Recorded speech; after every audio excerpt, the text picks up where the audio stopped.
Saudara-saudara yang Tuhan Yesus kasihi, berjumpa kembali dalam khotbah online GBC Anugerah Bermazmur 25 Oktober 2020. Mari kita berdoa sebelum kita mendengarkan firman-Nya. Tuhan Yesus, terima kasih untuk hari ini. Kami percaya bahwa tangan Tuhan menjaga dan melindungi kami. Para malaikat-Mu bersiap untuk melawan kekuatan-kekuatan yang ada di sekitar kami, yang ingin merobek dan menghancurkan kami. Kami percaya bahwa Roh-Mu saat ini sedang menjaga kami, dan Roh-Mu sedang mengarahkan kami, mengarahkan pikiran kami kepada Kristus, kepada firman-Mu Tuhan yang akan mengubah hidup kami. Berbicara dan berkata-kata Roh Kudus, sehingga kami semua yang sedang mendengarkan dan menyampaikan boleh diberkati bersama-sama. Kami percaya firman-Mu akan sungguh-sungguh tertanam, bertumbuh dan berbuah. Dan itu akan memberkati hidup kami supaya kami memberkati orang lain. Terima kasih Bapa, di dalam nama Yesus. Haleluya. Amin. Puji Tuhan, saudara-saudara. Saya percaya kita semua saat ini ada di dalam kasih karunia Tuhan yang luar biasa. Saudara-saudara, saya percaya bahwa yang terbaik di dalam hidup ini adalah ketika kita bertemu dengan seseorang yang tepat. Tepat bukan di dalam arti dia sangat pintar, sangat cerdas, sangat kaya, sangat bijaksana, dan sangat-sangat yang lain.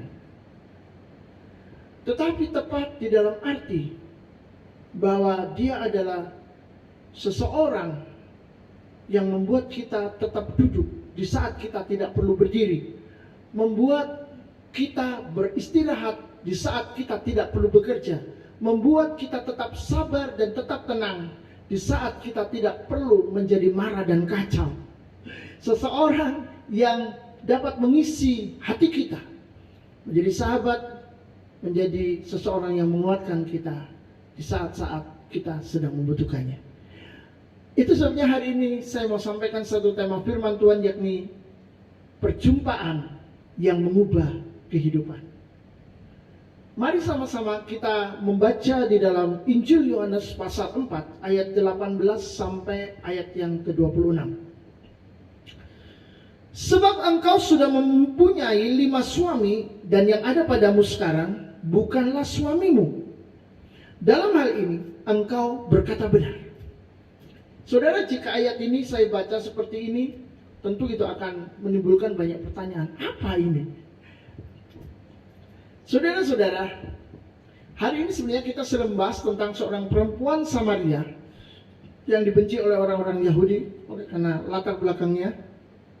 Tetapi hari itu dia berjumpa dengan Yesus Tuhan kita, dan terjadilah dialog, terjadilah percakapan.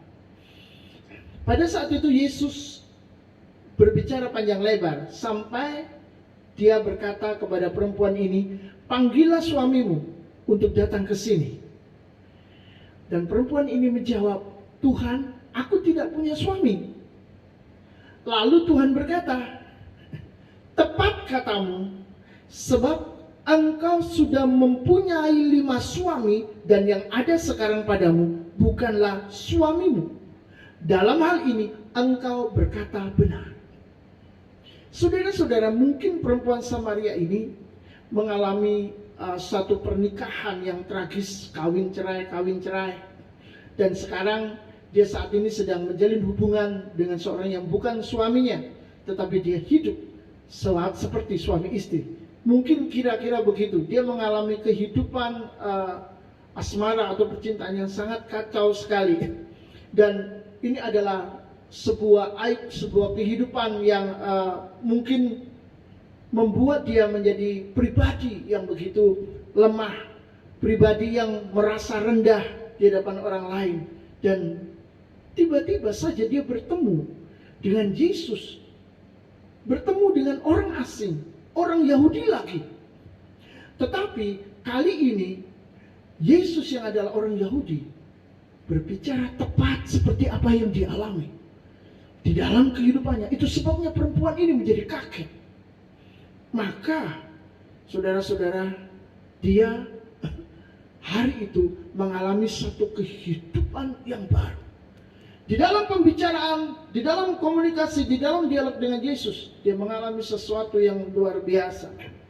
Saudara-saudara, saat itu sebenarnya Yesus sedang di dalam perjalanan dan dia sangat letih lalu duduk di sumur Yakub. Perempuan ini atau perempuan Samaria ini, dia datang untuk menimba air, untuk minum tentunya dan untuk keperluan dapurnya.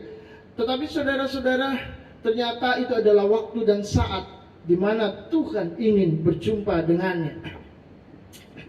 Nah, saudara-saudara, kadang-kadang Tuhan menemui kita pada saat-saat yang kita tidak menduga sebelumnya. Jelasnya, pada saat kita masih berdosa, mungkin kita sedang merasa hancur, sedang merasa putus asa. Yang jelas, dia menyatakan diri dan mengubah hidup kita selamanya. Ada orang-orang yang bertemu dengan Yesus pada saat dia sedang mengalami putus harapan. Bahkan ada orang-orang yang berjumpa dengan Yesus pada saat dia sedang melakukan aksi bunuh diri. Dan Tuhan menjamah, Tuhan menggagalkan rencananya, Tuhan mengubah kehidupannya. Itu luar biasa. Saya sendiri bertemu dengan Yesus pada saat saya muak dengan kehidupan yang terus berulang, monoton, sama, setiap hari seperti itu. Dan saya sebenarnya juga ingin mati saat itu. Tetapi Tuhan justru bertemu dengan saya di dalam keadaan seperti itu. Bahkan saudara-saudara, ada yang sedikit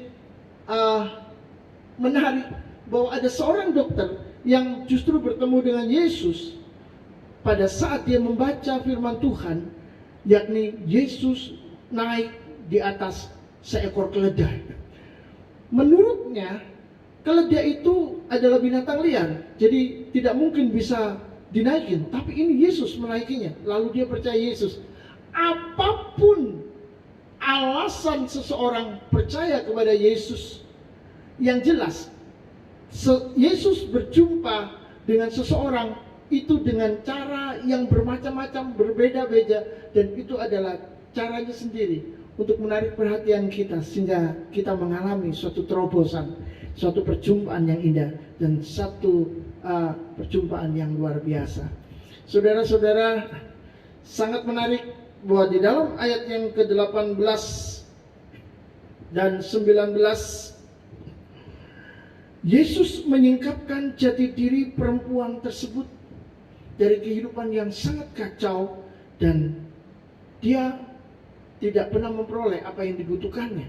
Selama ini dia hidup bersama 5 laki-laki yang bukan suami, tetapi Yesus sama sekali tidak menghakiminya waktu itu. Yesus hanya menunjukkan bahwa dia tahu apa yang sedang terjadi di dalam kehidupannya. Ini luar biasa. Dan saat saudara mendengarkan firman ini, saya percaya Tuhan juga sedang berbicara kepada saudara bahwa dia mengetahui apa yang terjadi di dalam hidupmu. Dia mengetahui permasalahan hidupmu seperti Yesus mengetahui masalah perempuan Samaria ini. Itu sebabnya di dalam ayat yang ke-19, kata perempuan itu kepadanya, Tuhan, nyata sekarang padaku bahwa engkau seorang nabi. Dari orang asing, sekarang perempuan Samaria ini menyebut Yesus seorang nabi. Karena Yesus mengetahui isi dan persoalan hidupnya secara detail. Dan itu luar biasa. Tapi satu hal, kita bisa belajar dari sini bahwa sebenarnya perempuan Samaria ini tidak atau belum benar-benar bertemu dengan Yesus sebagai Tuhan. Karena di dalam pengenalannya dia menganggap Yesus hanya seorang nabi. Bagaimana dengan saudara? Apakah saat ini saudara menganggap Yesus hanya seorang nabi yang mengetahui segala masalah dan persoalan hidupmu? Atau mungkin Yesus adalah seorang dokter yang cuma bisa menyembuhkan segala sakit penyakit Anda? Atau Yesus adalah seseorang yang luar biasa yang bisa membuat saudara mengalami perkara-perkara yang luar biasa? Yang jelas dibutuhkan pengenalan, dibutuhkan pengetahuan yang benar akan Yesus, sehingga hidup kita tidak salah lagi, hidup kita tidak keluar jalur, kita tetap di dalam Dia, dan kita mengalami perjumpaan yang bisa mengubah hidup kita.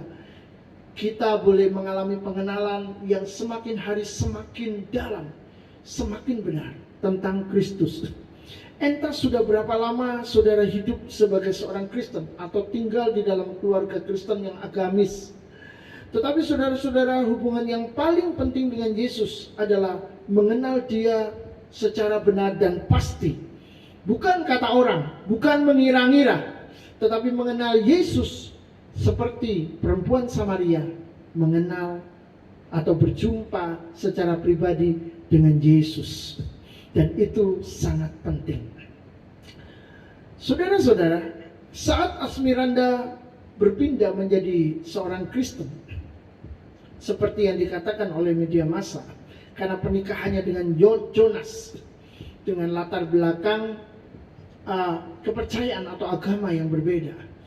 Saudara-saudara, tentu saja kita akan bertanya, apakah iman Asmiranda ini murni? Jangan-jangan dia berpindah karena pernikahannya. Tapi saat Asmiranda bersaksi bahwa pertemuan pribadinya dengan Yesus, di saat dia melakukan sembahyang tahajud di agamanya yang lama, sesuai dengan keyakinannya yang dulu, maka kita bisa yakin bahwa imannya itu bukanlah hasil dari sebuah pilihan karena kebutuhan menikah, tetapi imannya ini benar-benar iman yang murni, yakni iman yang disebabkan karena berjumpa secara pribadi dengan seseorang yang dapat mengubah kehidupan selama-lamanya. Mengapa saudara? Karena kita perlu tahu bahwa Tuhan sendiri yang menemui Asmiranda, dan itu membuat Asmiranda mengambil satu keputusan untuk melakukan suatu tindakan yang mungkin harus berhadapan dengan banyak masalah. Saudara-saudara yang dikasihi Tuhan, yang jelas pada akhirnya kita melihat bahwa Yesus sungguh-sungguh mengubah hidupnya menjadi pribadi yang berbeda. Kita perlu sadar satu hal, bahwa pertemuan dan perjumpaan dengan seseorang yang tepat akan mengubah hidup orang itu menjadi sangat berarti. Cindy Joseph umur 49 tahun suatu kali didatangi oleh seorang agen pencari bakat dari rumah mode Deutsch dan Gabbana di New York, Amerika Serikat. Itu membuat perubahan hidup yang sangat luar biasa. Mengapa? Karena Cindy Joseph sudah berumur 49 tahun. Dan pencari bakat ini meminta dia berpose sebagai seorang fotomodel. Tentu saja dia sangat ragu, saudara. Mengapa? Pertama, karena usianya sudah tidak muda lagi, rambutnya berubah, dan dia tidak memiliki postur tubuh yang cocok sebagai seorang fotomodel. Tetapi pencari bakat ini meyakinkan dia dan berkata kalau dia memiliki penampilan yang alami, dia memiliki penampilan yang natural dan cocok jadi fotomodel. Dan karena dia mengikuti, akhirnya dia benar-benar menjadi seorang fotomodel. 1 tahun berikutnya, Cindy Yakub ingin memiliki perusahaan sendiri, dan dia mulai membuat produksi make up untuk kesehatan kulit. Dan ternyata saudara, produknya jalan dan laku. Ya tentu saja karena mungkin dia adalah seorang fotomodel, dia sudah punya nama, begitu jualan ya laku juga kan. Sama seperti seorang artis, jualan bakso pun laris juga saudara baksonya. Jualan kerupuk laris juga karena dia sudah punya nama. Yang jelas saudara, hidup Cindy Joseph ini benar-benar telah berubah. Apa kunci daripada perubahannya? Kunci dari perubahannya adalah dia bertemu dengan orang yang tepat. Pencari bakat inilah yang sebenarnya telah membuat hidup Cindy Joseph berubah. Nah saudara-saudara, tentu saja ketika kita bertemu dengan Tuhan atau Tuhan menemui kita, maka hidup kita pun akan mengalami perubahan secara drastis. Bagaimana? Saudara mau Tuhan bertemu dengan saudara? Mau bertemu dengan Tuhan? Nah, Saudara-saudara, mari kita lihat dialog berikutnya di ayat yang ke-20. Yang jelas, perempuan Samaria ini dibawa oleh Yesus untuk mengetahui dan mengenal Allah yang sejati. Dan bahkan perempuan Samaria ini dibawa untuk mengetahui cara berkomunikasi yang tepat, atau cara berkomunikasi di dalam penyembahan yang benar dengan Tuhan. Saudara-saudara, di dalam ayat yang ke-20 firman Tuhan berkata, nenek moyang kami menyembah di atas gunung ini, tetapi kamu katakan bahwa Yerusalemlah tempat orang menyembah. Di ayat yang ke-20 ini, saudara, perempuan Samaria sedang membicarakan tentang Allah di dalam perspektif kepercayaan yang dimiliki atau berasal dari nenek moyangnya. Dia berkata, nenek moyang kami menyembah di atas gunung ini, tetapi kamu katakan, maksudnya Yesus atau orang Yahudi, bahwa Yerusalem tempat orang menyembah. Saudara-saudara, Samaria memiliki hubungan sejarah yang sangat erat dengan Samaria. Sejarah dan agama. Samaria berasal dari kerajaan Israel Utara yang mengalami perkawinan campur. Itu sebabnya orang-orang Israel Selatan tidak menerima mereka, bahkan menganggap mereka adalah orang-orang pinggiran. Dan mereka terus berseteru, dan itu sering kita lihat di dalam Alkitab bahwa orang-orang Samaria tidak mau memasuki jalan yang biasa dilewati oleh orang-orang Israel atau wilayah Israel, karena mereka akan bermasalah. Tetapi saudara-saudara, orang-orang Samaria ini sebenarnya juga percaya kepada Tuhan. Mereka percaya kepada Musa sebagai nabi dan Musa akan datang. Bahkan orang-orang Samaria ini juga percaya kepada hukum Taurat, percaya kepada hari penghakiman, dan percaya kepada satu hal, yakni Gunung Gerizim adalah tempat yang ditentukan atau dipilih oleh Tuhan untuk mempersembahkan korban. Itu sebabnya orang-orang Samaria ini beribadah di Gunung Gerizim. Dan orang-orang Israel bersembahyang atau pusat keagamaan mereka adalah di Yerusalem, di Bait Allah. Nah, di dalam proses sejarah mereka mengalami perpisahan, dan saat itu saudara, Yesus menemui perempuan Samaria. Dan ternyata perempuan itu membicarakan tentang perbedaan keyakinan, tentang tempat yang ditentukan Allah agar dia bisa mengetahui lebih banyak lagi. Katanya di dalam ayat yang ke-20, saya baca, nenek moyang kami menyembah di atas gunung ini, Gerizim, tapi kamu katakan bahwa Yerusalemlah atau Bait Allah adalah tempat orang menyembah. Saudara-saudara, Yesus memberikan pengetahuan rohani kepadanya. Di dalam ayat yang ke-21, kata Yesus kepadanya, percayalah kepadaku hai perempuan, saatnya akan tiba bahwa kamu akan menyembah Bapa bukan di gunung ini dan bukan juga di Yerusalem. Saudara-saudara, ketika perempuan ini sedang membicarakan tentang tempat untuk menyembah, dia tentu saja mengikuti nenek moyangnya harus di Gunung Gerizim. Tetapi orang-orang Israel tentu saja mengikuti perintah Tuhan, yakni di Yerusalem. Namun Yesus berkata, percayalah kepadaku hai perempuan, saatnya akan tiba kamu akan menyembah Bapa bukan di gunung ini dan bukan juga di Yerusalem. Ketika dia sedang menekankan tempat untuk beribadah, menekankan arah kiblat untuk beribadah, Yesus tidak mengurusi itu ternyata. Tetapi Yesus justru menekankan tentang iman. Percayalah kepadaku, hai perempuan. Saudara-saudara, hal pertama yang Yesus perbaharui tentang menyembah Allah bukanlah soal tempat, tapi soal iman.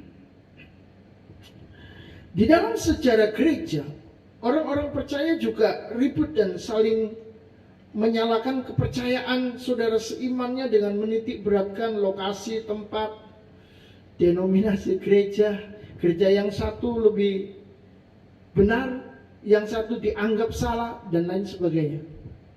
Nah, saudara-saudara, Tetapi sekali lagi, ini bukan soal denominasi gereja, ini bukan soal gereja letaknya di mana, ini bukan soal tempat, tapi ini adalah soal gereja mana yang beriman dan gereja mana yang tidak percaya kepada Yesus yang disaksikan oleh Alkitab. Ini sangat penting untuk kita ketahui. Yesus mana yang disaksikan oleh Alkitab? Yesus yang disaksikan oleh firman Tuhan adalah Yesus yang dari awalnya adalah Tuhan yang menciptakan dan bukan diciptakan. Saudara-saudara, kalau ada orang yang percaya bahwa Allah Bapa adalah Sang Pencipta, sedangkan Yesus ini diciptakan oleh Bapa, maka jelas itu bukanlah Yesus yang disaksikan oleh Alkitab. Karena Alkitab berkata pada mulanya adalah firman, firman itu bersama-sama dengan Allah, dan firman itu adalah Allah. Dan melalui dia, melalui firman itulah segala sesuatu ada dan diciptakan. Dan firman itu adalah Yesus. Jadi jelas bahwa Yesus yang disaksikan oleh Alkitab adalah Yesus Sang Pencipta, bukan yang diciptakan. Ini adalah penting yang perlu kita ketahui. Yang kedua, Yesus yang disaksikan oleh Alkitab adalah Yesus yang turun menjadi manusia lalu menebus manusia dari dosa-dosanya dengan cara mati, lalu di atas kayu salib atau disalibkan, dia bangkit kembali, dia naik ke surga dan akan turun yang kedua kali. Ini adalah Yesus Alkitab, Yesus yang disaksikan oleh Alkitab. Jadi saudara-saudara percaya kepada Yesus satu-satunya pengantara kepada Allah dan satu-satunya jalan keselamatan. Ini merupakan dasar iman yang pasti. Jangan sampai pengetahuan dan pengertian kita menjadi berubah, menjadi aneh, menjadi tidak sama dengan apa yang diajarkan oleh Alkitab. Sama seperti perempuan Samaria ini yang ternyata memiliki pengenalan dan pengetahuan akan Allah yang sangat kacau. Nah, saudara-saudara yang dikasihi Tuhan, di dalam iman yang pasti dan benar, maka kita memiliki pandangan tentang Yesus secara benar juga dan tidak secara salah. Kalau pandangan kita sudah di luar itu, maka itu juga berarti kita sudah keluar dari kebenaran. Kita keluar dari iman yang benar. Maka saudara-saudara, jangan sampai kita mempercayai Allah itu di dalam perspektif kita atau perspektif diri sendiri. Melainkan kita mempercayai Yesus seperti apa yang diajarkan oleh Alkitab, perspektif Allah, perspektif Tuhan yang menyaksikan dirinya sendiri kepada kita melalui firman-Nya, melalui Alkitab. Sehingga saudara-saudara kita tidak akan keliru, kita tidak akan melenceng. Di dalam 1 Yohanes pasal 14 ayat yang ke-6, kata Yesus kepadanya, "Akulah jalan dan kebenaran dan hidup. Tidak seorang pun datang kepada Bapa kalau tidak melalui aku." Ini perspektif Alkitab, bahwa Yesus berkata bahwa kalau mau datang kepada Allah, tidak bisa melalui siapapun juga kecuali melalui Dia, melalui Yesus. Maka saudara-saudara, kita belajar hari ini bahwa Yesus adalah satu-satunya pengantara antara manusia dengan Tuhan. Para imam sudah tidak dibutuhkan lagi karena Yesus menjadi pengantara satu-satunya, pengantara perjanjian baru, yang tidak mempersembahkan kambing domba ternak, tapi mempersembahkan tubuhnya sendiri sebagai persembahan yang hidup dan kudus. Sehingga saudara-saudara, kita tidak lagi memerlukan imam seperti pada zaman Musa, tetapi kita membutuhkan Yesus sebagai imam, sebagai pengantara untuk kita bisa bertemu dengan Tuhan, bertemu dengan Allah. Di dalam 1 Timotius 2 ayat yang ke-5, firman Tuhan berkata demikian, "Karena Allah itu Esa dan Esa pula Dia yang menjadi pengantara antara Allah dan manusia, yaitu manusia Kristus Yesus.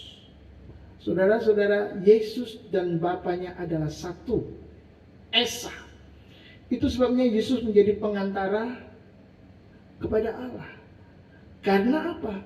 Karena Yesus sendiri adalah pengantara yang esa. Esa dengan siapa? Esa dengan Allah. Yesus dan Allah adalah esa, satu. Saudara melihat Allah, saudara melihat Yesus. Saudara melihat Yesus, saudara melihat Allah. Esa, satu. Dan bukan cuma Yesus itu esa, tetapi saudara-saudara, Yesus adalah satu-satunya juru selamat, satu-satunya keselamatan. Di dalam perjanjian lama kita akan belajar bahwa juru selamat itu tidak ada kecuali Tuhan. Jadi Tuhan adalah satu-satunya juru selamat. Dia berkata, aku adalah juru selamat dan tidak ada yang lain. Satu-satunya juru selamat. Dan Yesus adalah juru selamat. Di dalam Kisah Para Rasul 4 ayat 12, firman Tuhan berkata demikian. Dan keselamatan tidak ada di dalam siapapun juga kecuali atau selain di dalam Dia, di dalam Yesus.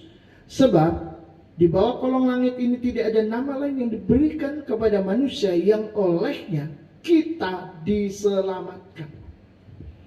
Jelas bahwa keselamatan tidak ada di luar Yesus. Ini poin berikutnya. Keselamatan tidak ada di luar Yesus. Ini hal penting, saudara. Karena Alkitab mengatakan tidak ada di dalam siapapun juga kecuali di dalam Dia, di dalam Yesus. Jadi kalau ada ajaran yang membahas, mengatakan bahwa keselamatan itu bisa di luar Yesus. Kalau keselamatan hanya ada di dalam Yesus, kasihan orang-orang baik. Kasihan orang-orang yang tidak berbuat jahat. Masa mereka masuk neraka, masa mereka tidak bisa masuk surga. Saudara-saudara, kepada siapa sebenarnya kita beriman dan percaya? Kalau kita mempercayai Yesus, maka kita mempercayai kata-katanya. Amin. Sama seperti perempuan Samaria ini mempercayai Yesus, dia menyaksikan itu dan dia memberitahu orang lain.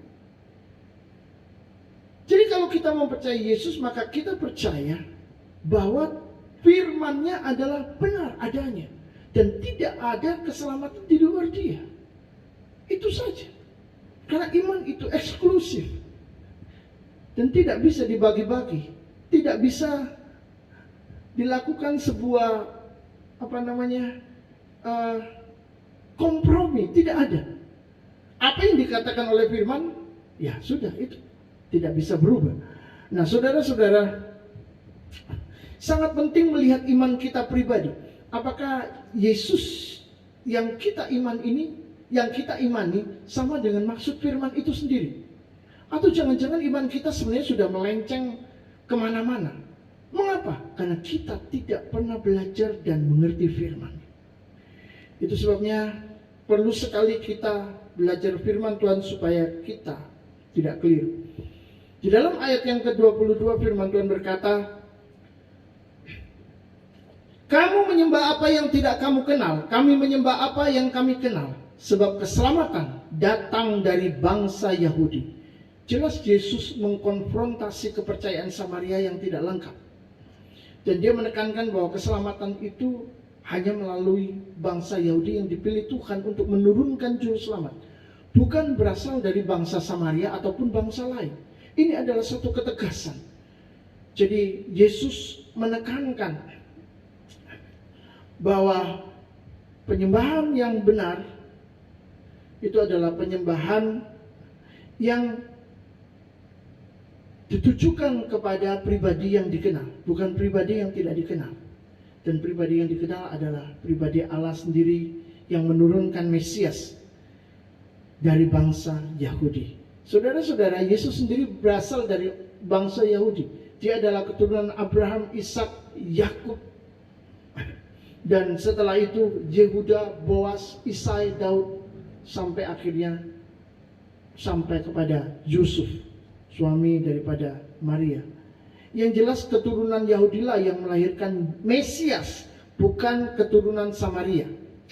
Sekali lagi, ini adalah eksklusif karena memang sudah ditentukan oleh Allah sejak dari semula.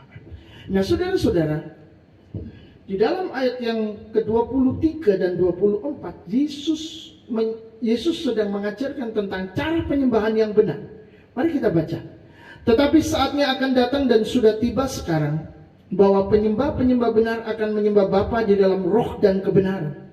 Sebab Bapa menghendaki penyembah-penyembah demikian.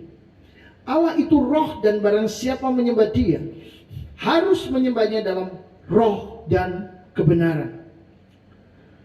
Jadi saudara-saudara, waktu Yesus datang di dunia, Dia merubah arah dan sistem penyembahan.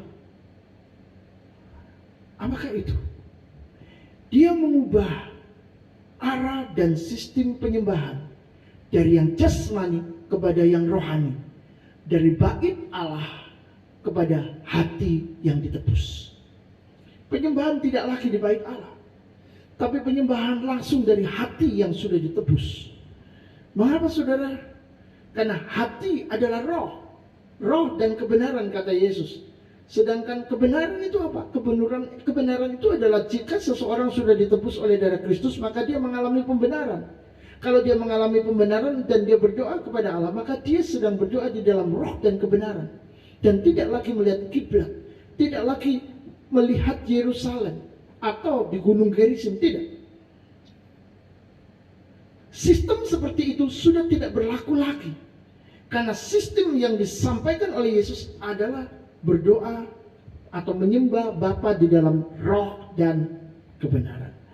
Nah, saudara-saudara, dari sini kita belajar bahwa penyembahan itu tidak terbatas oleh ruang dan waktu.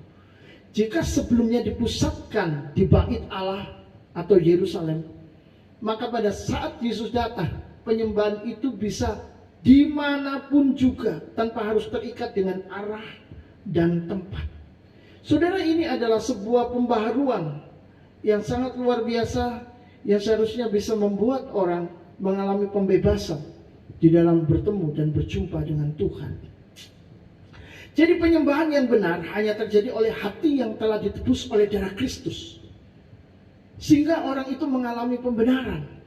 Dari siapa? Dari sang kebenaran. Dari Yesus yang mati untuk dia. Nah saudara, sampai pada titik ini, perempuan Samaria mungkin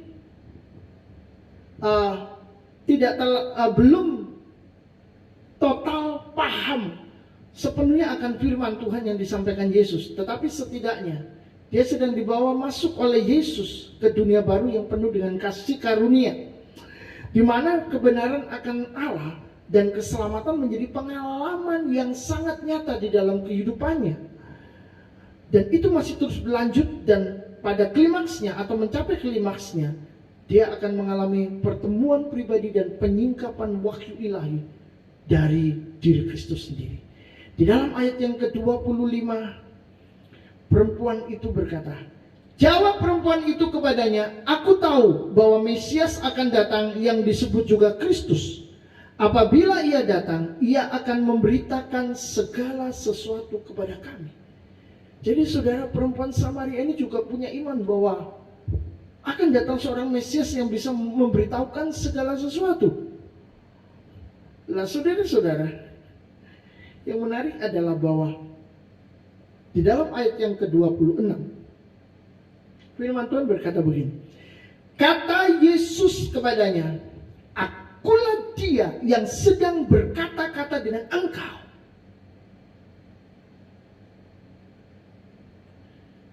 Saudara, saya percaya bahwa pada titik ini perempuan Samaria ini terkejut. Mengapa? Karena orang yang dicari dan dinanti-nantikannya itu ada di depan matanya. Dia sedang berbicara, dia sedang berkata-kata dengan Mesias itu. Dan itu adalah suatu kejutan. Itu sebabnya saudara-saudara,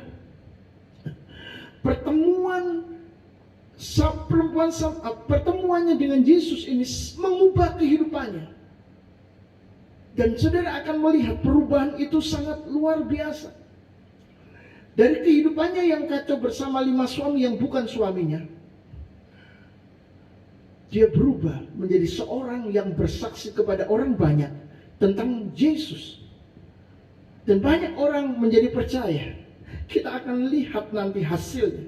Artinya saudara, perempuan ini berubah menjadi penjala manusia. Dan itu sangat luar biasa. Di dalam Yohanes pasal 4 ayat ke-39, firman Tuhan berkata begini, dan banyak orang Samaria dari kota itu telah menjadi percaya kepada Yesus karena perkataan perempuan itu yang bersaksi, ia mengatakan kepadaku segala sesuatu yang telah kuperbuat. Saudara-saudara, kita boleh memberikan penilaian tentang hidup ini. Tentang apa yang paling penting di dalam setiap pertemuan ataupun perjumpaan kita di dunia ini. Apakah itu pertemuan dengan kehidupan yang sulit, yang membuat kita menjadi kacau dan sangat menderita? Atau itu adalah pertemuan dengan kesuksesan hidup yang membuat kita merasa menjadi seorang yang sangat beruntung? Atau kita bertemu dengan orang-orang yang menyeret kita kepada persoalan dan masalah yang luar biasa? Atau sebaliknya bertemu dengan seseorang yang luar biasa yang membuat hidup kita berbunga-bunga? Saudara-saudara, ada satu pertanyaan, bagaimanakah hidup Anda? Pernahkah saudara bertemu dengan Tuhan secara pribadi? Ini adalah hal penting yang perlu kita pikirkan, karena ini menyangkut tentang hidup dan mati. Ini menyangkut tentang nasib akhir kita. Itulah sebabnya saudara-saudara, saya ingin ketika kita sedang merenungkan firman Tuhan ini, kita bisa berdoa sejenak. Dan biarlah firman Tuhan ini boleh menjadi berkat bagi saudara yang sudah mendengar dan dibagikan kepada orang-orang yang membutuhkannya. Mari kita berdoa. Tuhan Yesus, pertemukan kami dengan diri-Mu, karena sehebat apapun dunia ini bagi kami, itu tidak akan membuat hidup kami menjadi lebih baik dan lebih berarti. Kami percaya hanya ketika kami bertemu dengan Tuhan yang kekal saja, maka hidup kami menjadi baru, hidup kami menjadi bersinar. Itu sebabnya saat ini Tuhan, buatlah kami bertemu dengan pribadi-Mu, bertemu dengan diri-Mu, karena kami percaya hidup kami akan diubahkan menjadi begitu sangat indah. Dan kami akan menerima berkat yang tidak mungkin kami terima dari dunia, menerima damai sejahtera yang tidak mungkin kami peroleh dari dunia ini. Kami sangat membutuhkan-Mu, kami sangat memerlukan-Mu. Datanglah Tuhan, datanglah Yesus dalam hidup kami. Terima kasih Bapa, terima kasih Tuhan. Amin. Kiranya firman Tuhan boleh menjadi berkat buat saudara.